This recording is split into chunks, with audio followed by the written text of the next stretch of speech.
Ronaldo winning the World Cup. What? Two, baby.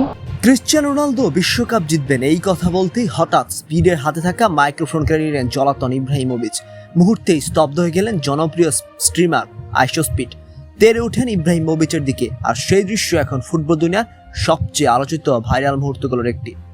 FIFA বিশ্বকাপ উপলক্ষে Fox টিভির আয়োজিত এক অনুষ্ঠানে উপস্থিত ছিলেন ফুটবল কিংবদন্তি জলাতন ইব্রাহিমোভিচ, সাবেক তারকা মাইকন এবং ইউটিউব সেন্সেশন আইশো স্পিড। সেখানে স্পিডকে জিজ্ঞেস করা 2026 বিশ্বকাপ কে জিতবে। রোনালদোর সবচেয়ে বড় ভক্ত হিসেবে পরিচিত স্পিড 1 সেকেন্ডও দেরি করেননি, আত্মবিশ্বাসের সঙ্গে বলে ওঠেন পর্তুগাল বিশ্বকাপ জিতবে, রোনালদো বিশ্বকাপ জিতবে। কিন্তু কথা শেষ হওয়ার আগেই ঘটে মজার ঘটনা। স্পিডের হাত থেকে মাইক্রোফোন নিয়ে নেন জলাতন। চারপাশে হাসির রোল পড়ে যায়। জলাতনের মুখের অভিব্যক্তি যেন বলছিল, এতটা আত্মবিশ্বাস দেখানোর আগে একটু ভেবে বলো। ঘটনা ছিল পুরো হাস্যরসের ছলে, কিন্তু ফুটবল ভক্তরা মুহূর্তটি লুফে নিয়েছে। সামাজিক যোগাযোগ মাধ্যমে ভিডিওটি ছড়িয়ে পড়তেই শুরু হয়েছে তর্ক বিতর্ক। আসলে কি রোনালদোর নেতৃত্বে পর্তুগাল বিশ্বকাপ জিততে পারবে?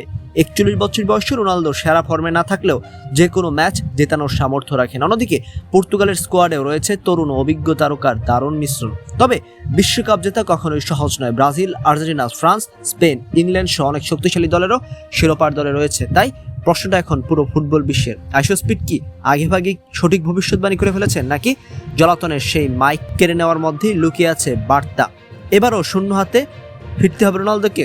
আপনার কি মনে হয় 2026 বিশ্বকাপের ট্রফি কি সত্যি ক্রিশ্চিয়ানো রোনালদোর হাতে উঠবে, নাকি ইতিহাস অন্য গল্প লিখতে যাচ্ছে? কমেন্টে জানিয়ে দিন আপনার মূল্যবান প্রেডিকশন।